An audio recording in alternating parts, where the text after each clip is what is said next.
পরিষ্কার ঘোষণা করতেছি, রক্ত যখন দিয়েছি রক্ত আরো দেব, জীবন দেব। আজ 5ই মে, বাংলাদেশের ইতিহাসের এক কালো অধ্যায়।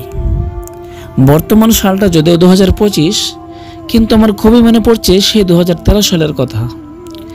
2013 সালের এই দিনে রাজধানীর শাপলা চত্বরে হাজারো ধর্মপ্রাণ মুসলমান ইসলামের সম্মান রক্ষায় জড়ো হয়েছিল। আমি নিজেও ছিলাম সেই রাতের সাক্ষী।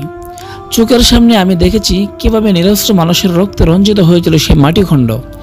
তখন আমি ঢাকায় একটি মাদ্রাসায় 5ম শ্রেণীতে পড়ি।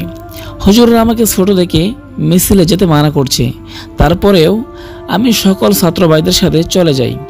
সারাদিন ভালোই লাগছিল, সকলের সাথে তাল মিলিয়ে নাস্তিকদের বিরুদ্ধে স্লোগান দিতে।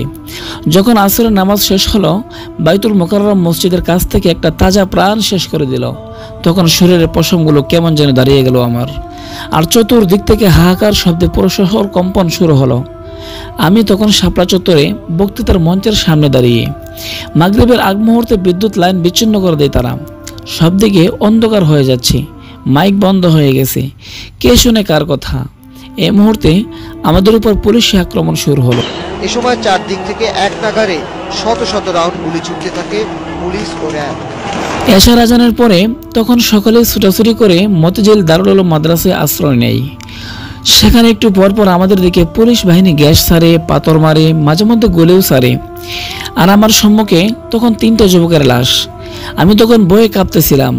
সারা রাত্রি আমার একই জায়গায় দাঁড়িয়ে কাটিয়েছি। আমার সাথে কোনো পরিচিত লোক নেই, আমি একা। ঢাকা তখন আমি বেশি কিছু চিনিও না। 6 মে সকালবেলা আমি কোথায় যাব, কোনো রাস্তা খুঁজে পাইনি। যেদিকে যাই পুলিশ আর পুলিশ। তখন মাদ্রাসায় খবর হয়েছে আমরা 4 জন ছাত্র নিখোঁজ। সকলে মনে করছে আমরা শহীদ হয়ে গেছি। বাড়িতে সকলেই আমার কোনো খোঁজ খবর না পেয়ে কান্নাকাটি শুরু করে।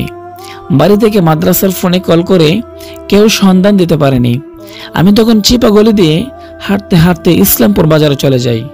তখন আমার এক বড় ভাই আমার উপরে ক্লাসে পড়তো, তার সাথে দেখা হয়। ওনার বাড়ি মানিকগঞ্জ। উনি আমাকে নিয়ে তার মামার বাসায় চলে যায়। আমার কাপড় একদম ময়লা হয়ে গেছে, পায়ে জুতা নেই, মাথায় টুপি নেই, গায়ে পাঞ্জাবি নেই।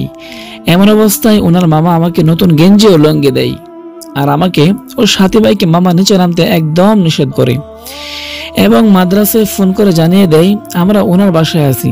তার 3 দিন পর আমাদেরকে বাসা থেকে সে মাদ্রাসায় পাঠায়। তখন উস্তাদরা বলল, বাবারা তোমরা বেঁচে আছো? আমরা তো ভাবছিলাম তোমরা শহীদ হয়ে গেছো। আরে সেই রাতের কথা মনে হলে আজও শরীরটা কেমন জানি কেঁপে ওঠে। যারা শহীদ হয়েছেন তারা চিরকাল আমাদের হৃদয়ে অমর হয়ে থাকবেন। তাদের ত্যাগ কখনো বৃথা যাবে না। যতদিন এ শরীরে প্রাণ আছে ততদিন ইসলাম ও প্রিয় নবীজি সাল্লাল্লাহু আলাইহি ওয়াসাল্লামের সম্মান রক্ষার লড়াই চলবে ইনশাআল্লাহ।